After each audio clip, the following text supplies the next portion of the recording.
Hello dear friends, welcome to our channel exam zone academy. आज की class में हम लोग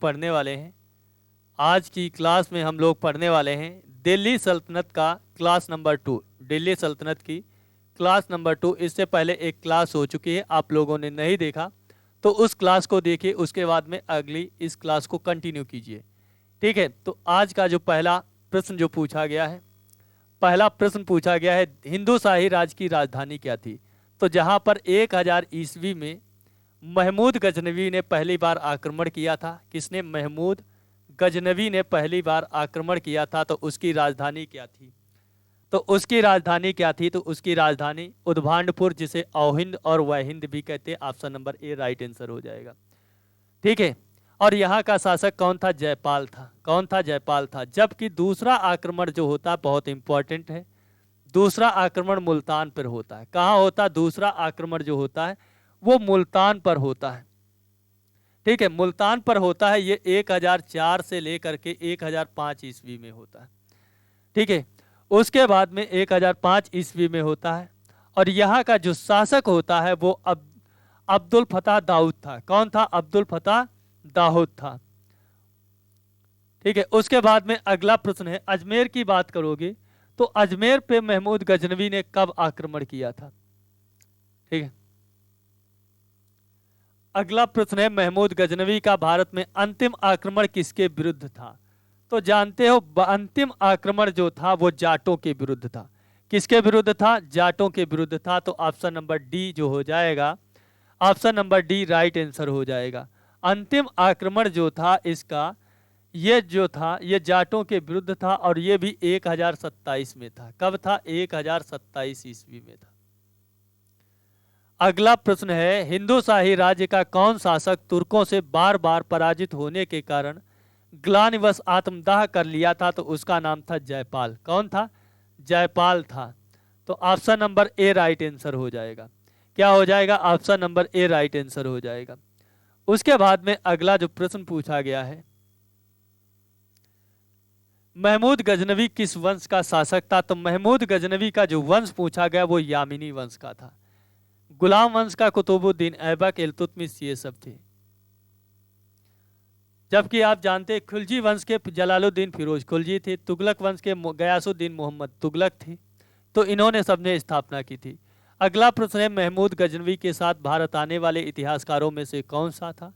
तो आप जानते हैं अलबरूनी था, जिसने, कौन था?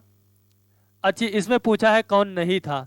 तो किताबुल हिंद की रचना अलबरूनी ने की, वो भी थे। तारीख यामिनी उतबी थे, वो भी थे। तारीख सुबुक्तगामी जिसके लेखक वाहिकी थे, जबकि शाहनामा के लेखक फिरदौसी नहीं थे। तो option number A right answer हो जाएगा। Option number A right answer हो जाएगा। अगला प्रश्न है, महमूद गजनवी के आक्रमण के परिणाम स्वरूप कौन सा शहर फारसी संस्कृत का केंद्र बन गया था? तो वो आप जानते हैं लाहौर। कौन बन गया था? Lahore. Option number A right answer हो जाएगा। अगला प्रश्न है, निम्नलिखित में से किसने ढोल की तेज आवाज के साथ एक महिला का अपने पति की चिता के साथ स्वतः को जला देने लेने के दृश्यों का भयानक चित्रण किया था? इब्न बतूता, बर्नी, बदायूनी, अमीर खुसरो। तो किसने? अब इब्न बतूता ने। Option number A right answer हो जाएगा। अगला प्रश्न है, भारत में मुस्लिम राज्य का संस्थापक माना जाता है मोहम्मद गौरी, इल्तुतमिश, अकबर या बाबर को? तो आप जानते हैं किसको माना जाता? मोहम्मद गौरी को। तो option number A right answer हो जाएगा। मुगल वंश की बाबर ने की थी, या और इलबारी वंश की किसने की थी? इलबारी वंश की इल्तुतमिश ने की थी। किसने इक्तादारी प्रथा को चलाया था? तो इल्तुतमिश ने। किसने? इल्तुतमिश ने चलाया था इक्तादारी प्रथा को। ठीक है, इक्तादारी प्रथा को इल्तुतमिश ने चलाया था। ठीक है, उसके बाद में अगला प्रश्न है, लाख बख्श के नाम से जाना जाने वाला, लाल बख्श या लाख बख्श भी कहते हैं जिसे, ठीक है, तो कुतुबुद्दीन ऐबक था, जिसे सिपह सालार भी कहते हैं, कुरान खां भी कहते हैं, कुरान खां भी कहते हैं, आदि नामों से भी कुतुबुद्दीन ऐबक को जाना जाता है। 13वीं सदी में सेना का सर्वोच्च अधिकारी कौन था, जिसे क्या कहते थे? उसे सिपह सालार भी कहते थे। क्या कहते थे? 13वीं सदी में सेना का सर्वोच्च अधिकारी वो खान होता था। कौन होता था? Khan. Option number B right answer हो जाएगा। अगला प्रश्न पूछा गया, भारत में गुलाम वंश का संस्थापक किसे माना जाता है? तो गुलाम वंश का जो संस्थापक है कुतुबुद्दीन ऐबक को। किसे? कुतुबुद्दीन ऐबक को माना जाता है। Option number A right answer. Ilbari वंश, इसके बाद कैकुबद, कैकुबाद जो होता है ये आपका बलबन वंश का होता है। अगला प्रश्न है, कुतुब मीनार के कार्य को किसने पूरा किया था? इल्तुतमिश ने। किसने? कुतुब मीनार के कार्य को कंप्लीट करने का जो श्रेय है वो इल्तुतमिश को दिया जाता है। किसे दिया जाता है? इल्तुतमिश को दिया जाता है। ठीक है, इल्तुतमिश को दिया जाता है।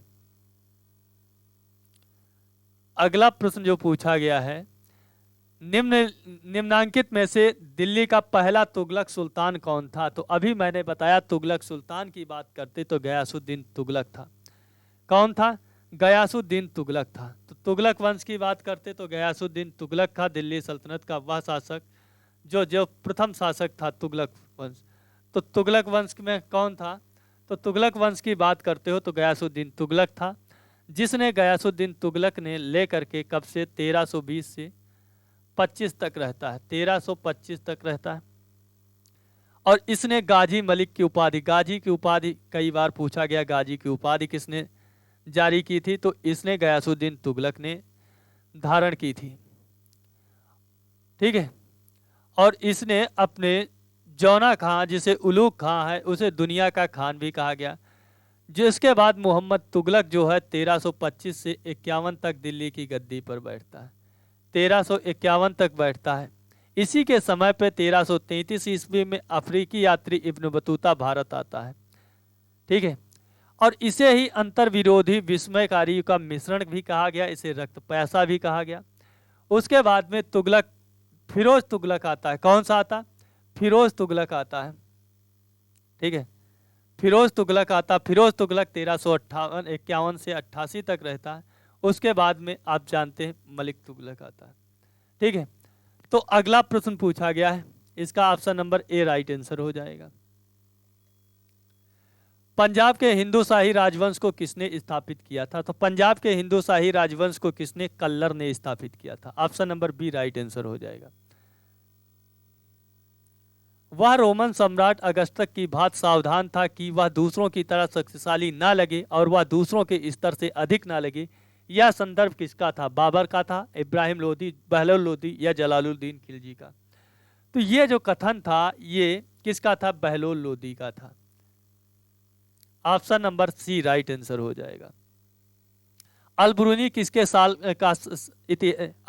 किसके शासनकाल में इतिहासकार था? महमूद गजनवी के। Option number A right answer हो जाएगा। मिलान करना है इनका, क्या करना? मिलान करना है। तो निजामुद्दीन औलिया जो था, निजामुद्दीन औलिया जो थे वो एक सूफी संत थे।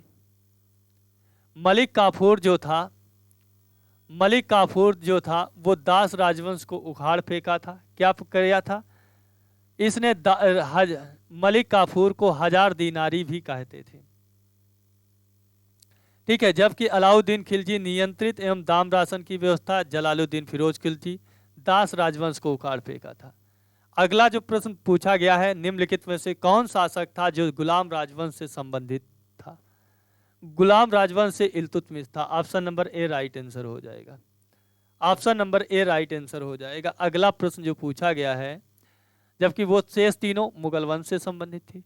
दक्षिण अफ्रीकी यात्री इब्न बतूता किसके शासनकाल में? अभी बताया 1333 में मोहम्मद बिन तुगलक के समय पे आया था, जिसे अंतर विरोधियों का मिश्रण कहा जाता, रक्त का प्यासा कहा जाता, आदि नामों से जाना जाता है। 1351 से लेकर के 1325 से 51 तक बैठता है। ठीक है, जबकि अकबर की बात करोगे तो अकबर जो होता है, हुमायूं पहले बैठता है। ठीक है, 1550 तक। उसके बाद में 1550 से लेकर के शेष अकबर 1606 तक। महमूद गजनवी ने भारत पर कितनी बार आक्रमण किया? 17 बार। बहुत बार प्रश्न पूछा गया। हेनरी इलियट ने यह बात कही थी। अगला प्रश्न है, किसने अपने आप को खलीफा घोषित किया था? तो महमूद गजनवी जो था उसने अपने आप को उसने सुल्तान घोषित किया था। तो किसने? मुबारक शाह खिलजी जो था उसने अपने आप को मुबारक शाह खिलजी अपने आप को खलीफा घोषित किया था। लोधी वंश का संस्थापक कौन था? तो लोधी वंश के संस्थापक की बात करोगे तो बहलोल लोधी था। कौन था? बहलोल लोधी था। Option number C right answer हो जाएगा। उसके बाद सिकंदर लोधी, फिर उसके बाद इब्राहिम लोधी। भारतीय इतिहास में बाजार नियमों मूल नियंत्रण पद्धति की शुरुआत किसने की थी? अलाउद्दीन खिलजी ने की थी। किसने? अलाउद्दीन खिलजी ने की थी। Option number D right answer हो जाएगा। राज्य संबंधों में उलेमा के दखल का विरोध किस सुल्तान ने किया था? बलबन, अलाउद्दीन खिलजी, फिरोज शाह तुगलक, इनमें से कोई नहीं। तो किसने किया था? अलाउद्दीन खिलजी ने किया था। अगला प्रश्न है, अलबरूनी द्वारा रचित पुस्तक किताबुल हिंद या तारीख उल हिंद में किन विषयों की समीक्षा की गई है? तो इनमें की गई है भारतीय गणित, भारतीय इतिहास, भाग्य सभी की, उपर्युक्त डी, उपर्युक्त सभी। अलबरूनी का पूरा नाम क्या था? अबू रेहान मोहम्मद अलबरूनी था। तो option number A right answer हो जाएगा। अलबरूनी के अनुसार अत्यंत चतुर्वर्ण के नीचे वर्ण कौन शामिल थे? धोबी, मोची, जादूगर, डलिया बनाने वाले, ये सभी। तो ये सभी थे। तो option number C right answer हो जाएगा। नाविक, व्याक, मझुआरा सभी थे। तो option number C right answer हो जाएगा।